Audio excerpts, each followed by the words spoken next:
Amém. Glória a Deus. Aleluia.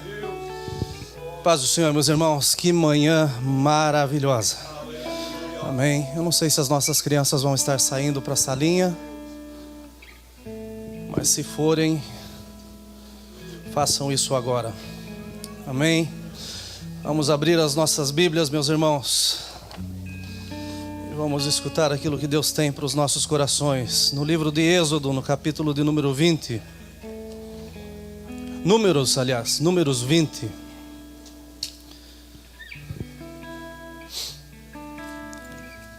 Aleluia.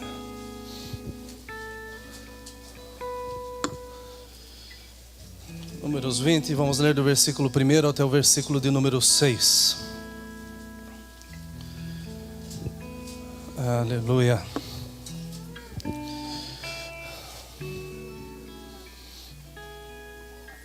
Amém? Acharam? E diz a palavra do Senhor: chegando os filhos de Israel, toda a congregação, ao deserto de Zim, no mês primeiro, o povo ficou em Cádiz. E Miriam morreu ali e ali foi sepultada. E não havia água para a congregação. Então se congregaram contra Moisés e contra Arão. E o povo contendeu com Moisés e falaram dizendo: antes tivéssemos expirado quando expiraram nossos irmãos perante o Senhor. E por que trouxestes a congregação do Senhor a este deserto, para que morramos ali, nós e os nossos animais? E por que nos fizeste subir do Egito para nos trazer a este lugar mau? Lugar não de semente, nem de figos, nem de vides, nem de romãs, nem de água para beber. Então Moisés e Arão se foram de diante da congregação, à porta da tenda da congregação, e se lançaram sobre o seu rosto. E a glória do Senhor lhes apareceu. Senhor, nós nos colocamos, Senhor, na Tua presença santa nessa manhã. E nós sabemos que o Senhor está no nosso meio. O Senhor habita no meio do louvor. O Teu Espírito Santo tem total liberdade, Senhor, para fazer aquilo que lhe apraz nessa manhã.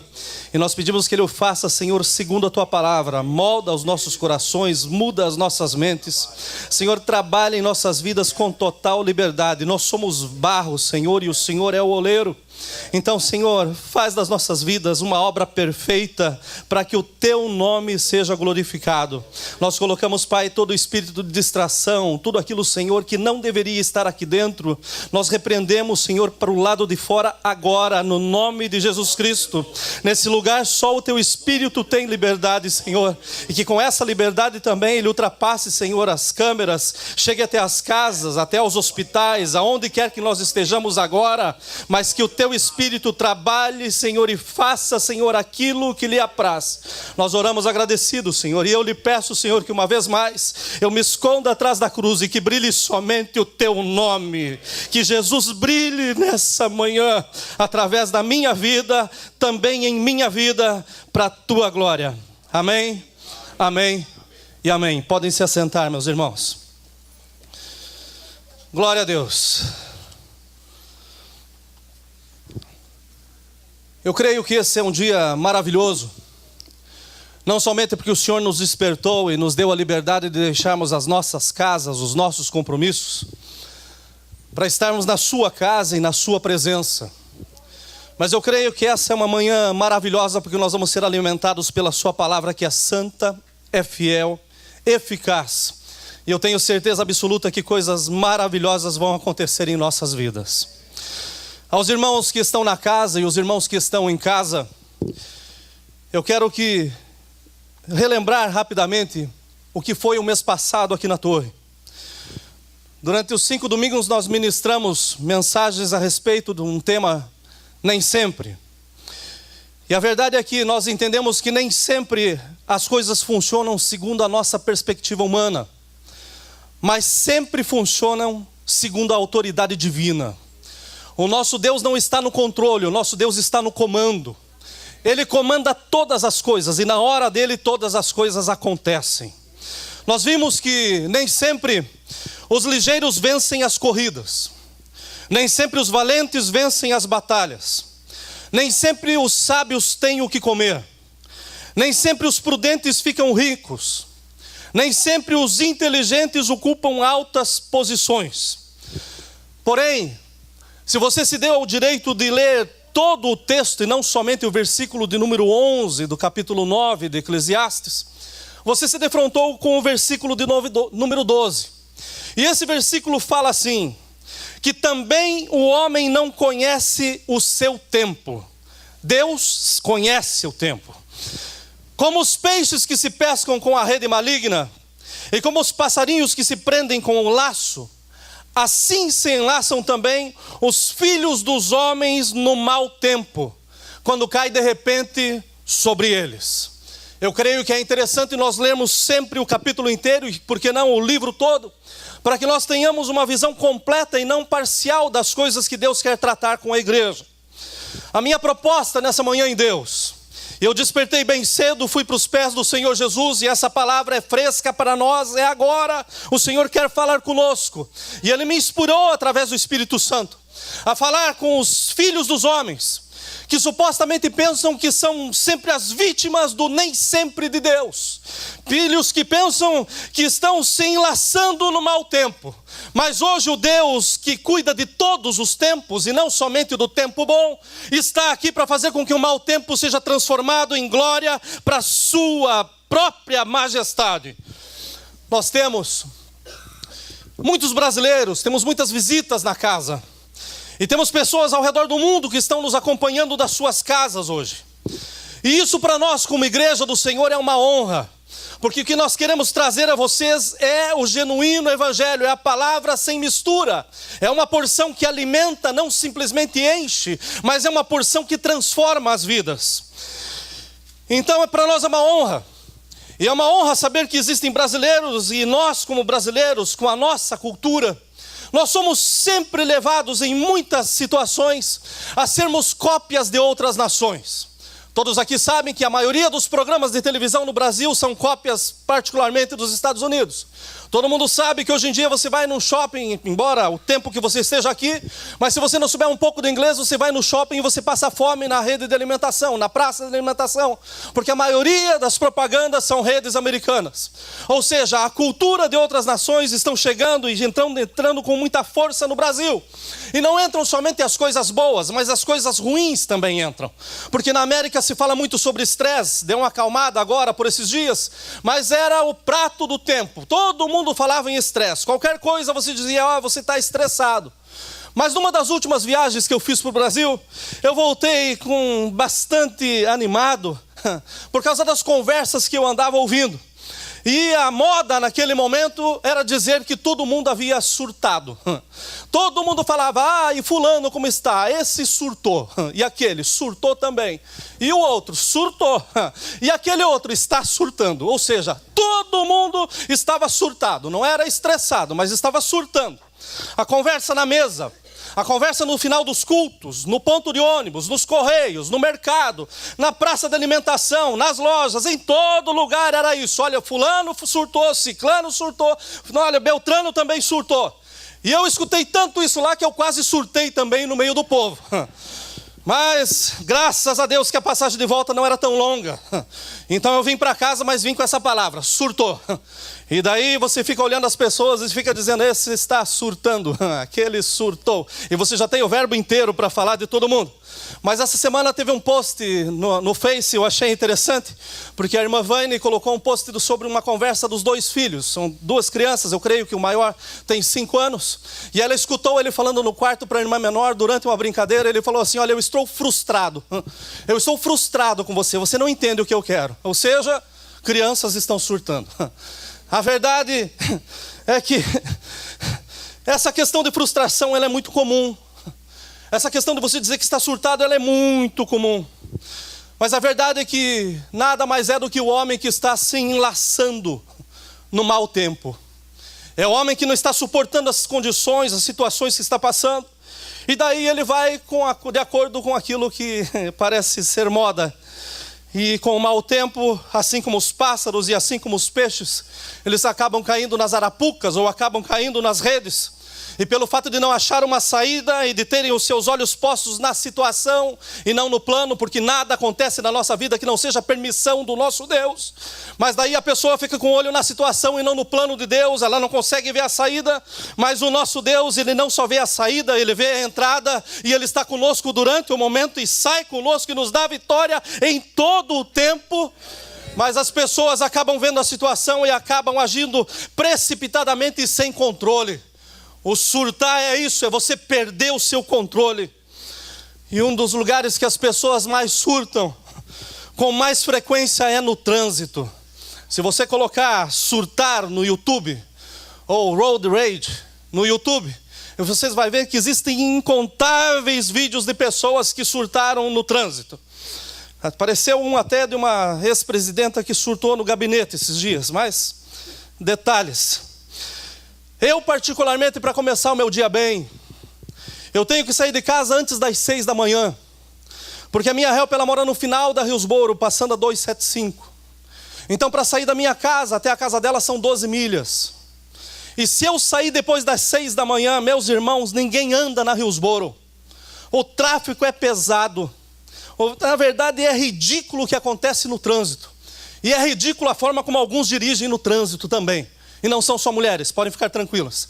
A verdade é que tem pessoas que estão ali e fazem questão de andar a 10 milhas por hora na faixa da esquerda, outro a 15 do meio e outro a 17 na terceira faixa. Então você não vai em lugar nenhum. E você fica completamente estressado. Então você se obriga a sair mais cedo, ainda que você tenha que dormir na frente da casa do cliente. Porque se você sair depois, você vai perder o teu dia nervoso, brabo com a situação. O bom é que nós somos cristãos. E daí nesses momentos em que o trânsito está pesado, nós temos um louvor para escutar, tem uma mensagem para ouvir. Então nós podemos estar em contato com o céu. É difícil, meu amigo, quando a gente vê porto-riquenho que sai de casa escutando reggaeton, cubano que está lá escutando rock pesado e daí começa a buzinar, sai dirigindo que nem um doido, perdendo a cabeça, já perdeu antes de sair. Bons somos nós que temos a linha aberta para os céus em qualquer momento e podemos louvar o nome do nosso Deus em qualquer situação. Então, nós podemos andar e ter a presença do Senhor e louvarmos a Deus durante o trajeto. Mas quando eu vejo o trânsito do jeito que está, eu entendo por que algumas pessoas dão tiro nas outras. Porque literalmente está muito difícil você sair da sua casa e chegar até o lugar que você precisa. Normalmente ou você sai mais cedo ou você vai chegar atrasado ou talvez você nem chegue, porque o tráfego é muito pesado. E pela frustração no trânsito, nós vemos que algumas pessoas fazem sinais com as mãos. Falam das mães de pessoas que nunca conheceram na vida. Falam com intimidade ainda da mãe dessas pessoas. Esmurram o volante, buzinam, dão cortada, freiam, olha, fazem de tudo. A lista ela é muito longa. A verdade é que as pessoas elas começam a agir com fúria, com raiva, com desrespeito, com falta de educação, com agressividade verbal e às vezes até mesmo física, pensando que isso vai mudar a situação. E não muda. A única coisa que muda é que essa pessoa fica ainda muito mais irritada. O único resultado disto é que o sangue ferve, o coração dispara. Mas as pessoas podem até mesmo explodir e ter esse momento de surtar. Eu estourei no volante. Eu perdi a minha cabeça. Eu saí de mim, eu perdi o meu controle. E as consequências dessas explosões acompanham as suas atitudes impensadas. Na realidade, na maioria das vezes não é o trânsito culpado por essas explosões humanas. Mas existe uma probabilidade muito grande que estas explosões ocorram no trânsito. Porque pelo fato de dirigir em qualquer lugar do mundo, meu irmão, e mesmo sem ter, parece que a gente tem uma segunda jornada de trabalho. Quantos aqui que não gastam pelo menos 40 minutos para vir até o trabalho e para voltar do trabalho para casa? Pior ainda quem mora em Holiday ou também lá em Land O'Lakes, que daí fica mais difícil ainda. É 1 hora de trânsito. Mas como eu sou patrão, daí eu chego às 11. Amém, irmão Rodrigo? A verdade é que o trânsito é pesado. A verdade é que nós temos dirigido tanto e andado tanto, e nós estamos às vezes perdendo o nosso tempo no meio do trajeto. E sem dúvida nenhuma, Quando as pessoas se sobrecarregam no trajeto, elas explodem. Chega um momento em que elas não aguentam mais a pressão e explodiu. Na psicologia clínica, meus irmãos, dentro da matéria da resolução de conflitos, eu quase estou me tornando psicólogo através do Google. Isso é maravilhoso. Mas existe uma matéria chamada resolução de conflitos. E eles chamam isso de gunny sacking. Ou seja, é quando alguém silenciosamente coleta irritações, frustrações, vai colocando isso num pacotinho, vai guardando tudo isso. E de repente, quando vem um fragmento ou uma pena sobre a sua vida, é o suficiente para ela arrebentar. Ninguém surta por um problema, mas surta porque tinha um caminhão de problemas que não foram resolvidos ou foram mal resolvidos. É isso que essa matéria fala. Gunny sacking é quando você, maridão, não entende por que a sua esposa explodiu quando ela achou o seu par de meia em cima da pia. E daí você fala, foi só um par de meia.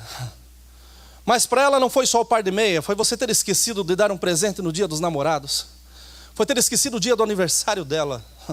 Não lembrar do aniversário de casamento. Você passar batido em tantas datas que para ela é importante, mas você acaba esquecendo. Então ela vai guardando. E quando chega a meia, meu querido, ela arrebenta, ela explode. E com razão. Mas você também, esposa, que não entende quando o maridão explode, quando ele vê a conta da cabeleireira. E ainda fica braba, dizendo assim, será que ele não viu que eu fiz isso para ele?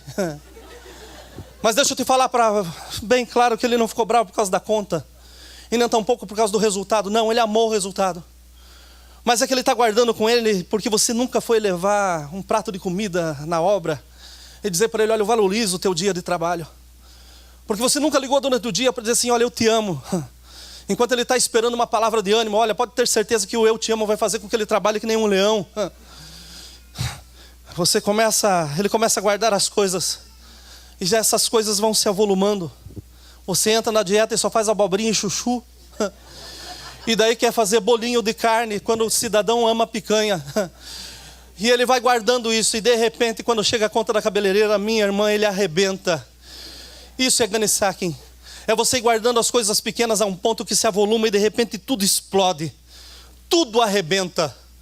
Eu não quero ser advogado de Israel, mas o texto que nós lemos de Israel estava nesse ponto. Estava a ponto de arrebentar, estava a ponto de explodir, porque eles estavam caminhando no deserto. Lembrem o que diz o texto. Assim se enlaçam também os filhos dos homens no mau tempo, quando cai de repente sobre eles. Não era aguardado. A explosão, ninguém fica marcando o dia. Olha, amanhã eu vou explodir. Depois de amanhã, meio-dia e 25, acontece a maior desgraça. Não. O mau tempo chega de repente, ele cai de repente. Então eu quero pregar, e eu vou começar a pregar agora, sobre aquilo que o Espírito Santo está falando comigo. No texto nós vemos que Israel estava no trânsito há aproximadamente 40 anos. Não era 40 minutos ou uma hora, não, era 40 anos. Mas agora eles estavam a poucas milhas de chegar à terra prometida. A terra prometida estava praticamente à vista. Mas daí o povo vai lá e surta. O povo fala assim, olha, agora não dá mais, agora eu vou explodir. Olha, essa falta de água agora foi a gota que bastava para fazer com que o balde transbordasse. O problema, meus irmãos, não era a falta de água. Mas a falta de água foi a pena que faltava, foi o pingo que faltava sobre os seus cansados ombros. 40 anos andando no deserto, 40 anos procurando uma terra que manava leite e mel, 40 anos para chegar naquilo que Deus tinha prometido. O maior erro foi estourar a poucas milhas. Eles deveriam ter permanecido no Senhor, eles deveriam ter esperado no Senhor que os havia guardado até aqui. E nós estamos numa caminhada, porque nos falaram que o céu está logo ali, Canaã está chegando, mas tem muitas pessoas que estão explodindo, porque já não aguentam mais o cansaço, mas o Senhor nessa manhã te manda refrigério para a tua alma. Aleluia, aleluia. Como resultado desse fardo excessivo, o fruto de Israel foi a ingratidão com Jeová Jireh. Uma ingratidão tão grande, pois por 40 anos não faltou maná no deserto. Por 40 anos não faltou roupa no seu corpo, calçados nos seus pés e a presença de Deus para protegê-los e para guiá-los. O sol não queimava, a lua não molestava e a coluna de fogo os dirigia quando era necessário. Mas agora, por um pouco de água eles se arrebentam. Por um pouco de água eles não aguentam e eles estouram em si, dizendo: olha, por que você nos trouxe aqui, Moisés? Por que nos trouxeram, Arão? Nós vamos morrer aqui no meio. A ingratidão era tão grande que eles chegaram a pedir a própria morte. O texto que nós lemos fala assim: e o povo contendeu com Moisés e falaram dizendo: antes nos tivéssemos expirado quando expiraram os nossos irmãos perante o Senhor. Eles estavam falando sobre o livro de Números, o capítulo 16, 4 capítulos antes. Estavam se referindo à tragédia que aconteceu com a rebelião de Corá, de Datã, de Abirão. Mas eles estavam dizendo: nós poderíamos ter morrido juntamente com eles. Para refrescar a sua memória, esse texto diz assim: e eles e tudo o que era seu desceram vivos ao sepulcro, e a terra os cobriu e pereceram no meio da congregação. Esses homens estavam dizendo: antes nós tivéssemos sido tragados pela terra naquele momento, e tudo teria se acabado, e tudo isso pela ingratidão. O maior problema da ingratidão a Deus é nós caímos no laço da rebelião. A rebelião tem que ser tirada do nosso meio em nome do Senhor Jesus Cristo. O espírito de rebelião não leva só você para o buraco, não. Leva a tua casa inteira, a tua família, aqueles que te abraçam, vão todos juntos. Porque Deus não tem compromisso com aquele que levanta a rebelião. Mas Deus tem compromisso com aqueles que andam segundo a sua vontade. Aleluia! Nós olhamos o texto, e esse texto é um texto maravilhoso, e os pregadores que estão na casa podem se preparar para pregar sobre isso. A rebelião de Corá, Datã e Abirão. Mas existe uma diferença, existia um peso diferente entre Moisés e Corá. Assim como existe um peso diferente entre o ministério e os membros da igreja. Existe um peso que nós vamos ter que responder, nós vamos ter que dar conta da vida de cada um de vocês diante do Senhor. Então não adianta nós tentarmos ocupar um espaço que não seja nosso. O melhor lugar para nós ficarmos é na vontade de Deus. Quando nós olhamos o que Corá, o que Datã, o que Abirão tentaram fazer, eles tentaram sobrepor um espaço que não era para eles, e Deus tem compromisso com o seu plano, com a sua palavra. Se Ele prometeu, você chega; se não prometeu, não force.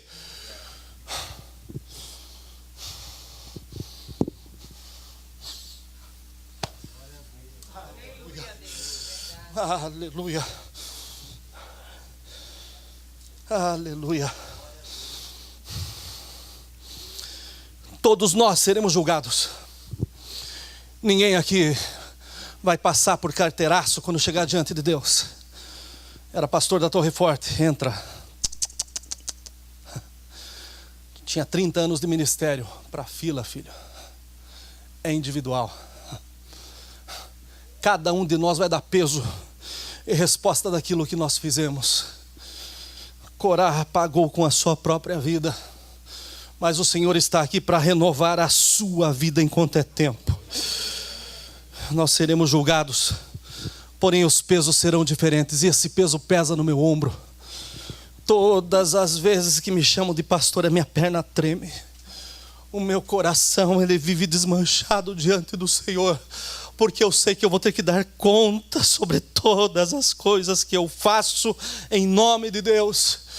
A verdade é que existe um peso, mas o que importa aqui nesse caso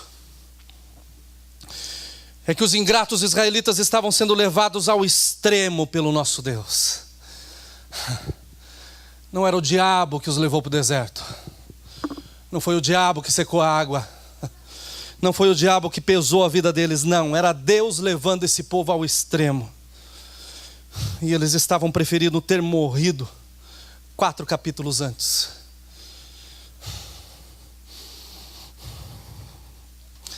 Deus tem vida em abundância para nós. Deus tem vida em abundância para nós.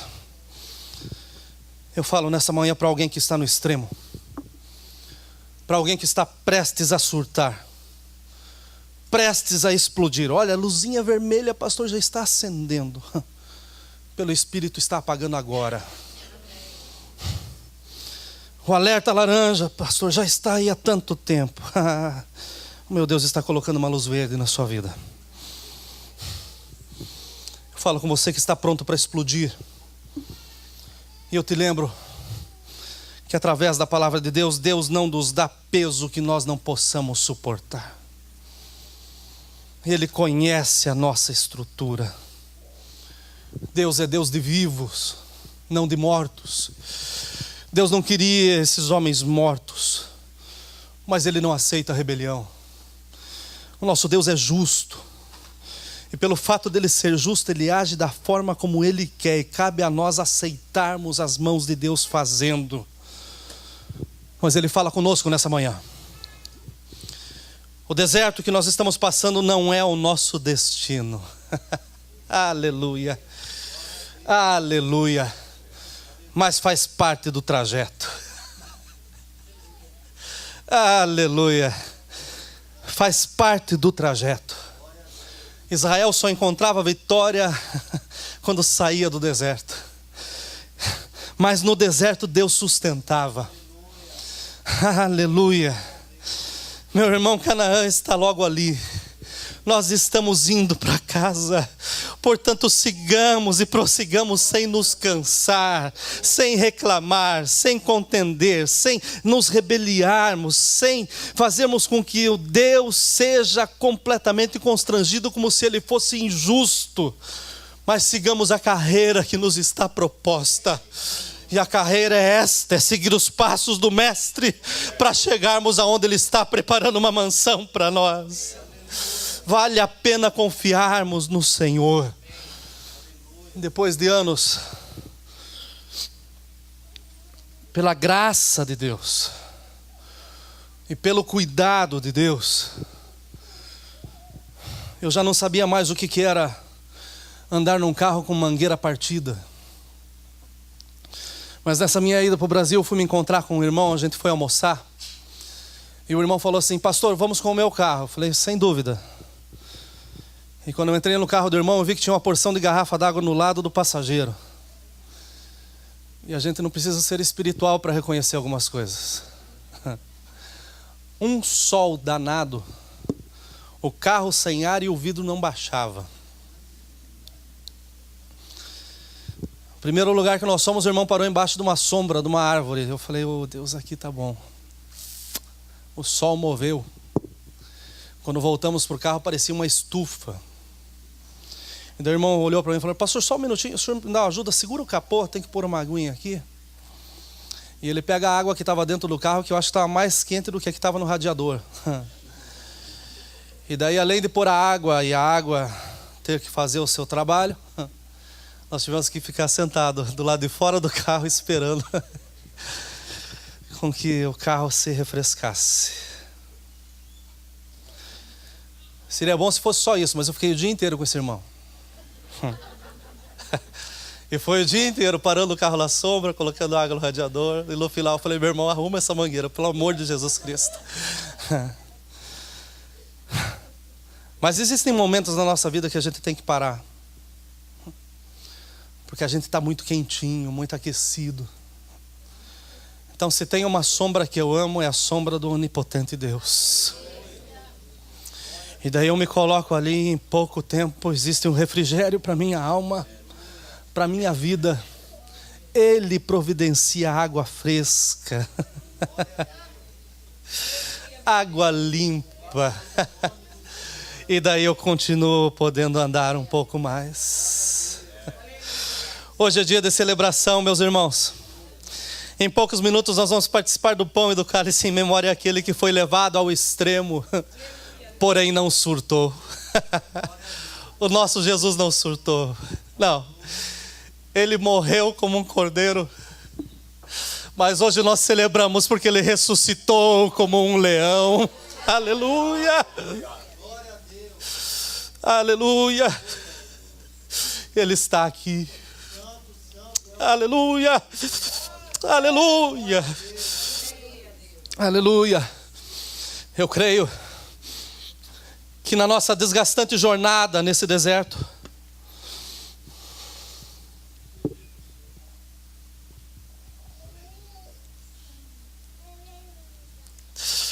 as situações da vida, as lutas, as dificuldades, elas estão nos superaquecendo.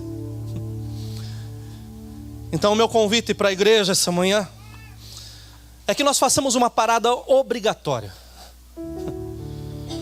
A mesa do banquete. E na mesa do banquete tem refrigério para as nossas almas nessa manhã.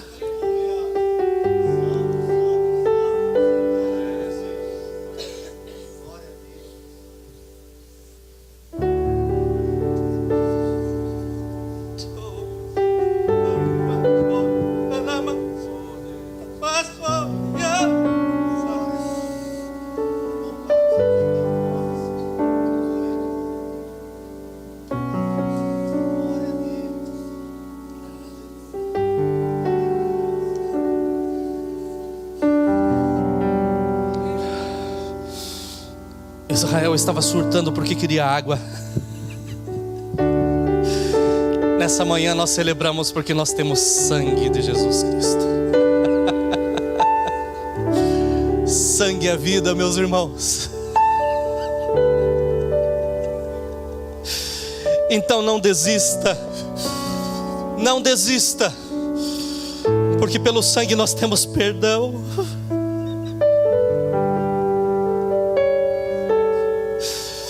Pelo sangue nós temos aliança. Pelo sangue nós temos sustento. Pelo sangue nós temos paz. Pelo sangue nós temos refrigério. Pelo sangue nós temos comunhão um com os outros. Pelo sangue nós temos a vitória garantida. Então é tempo de nós adorarmos ao Senhor.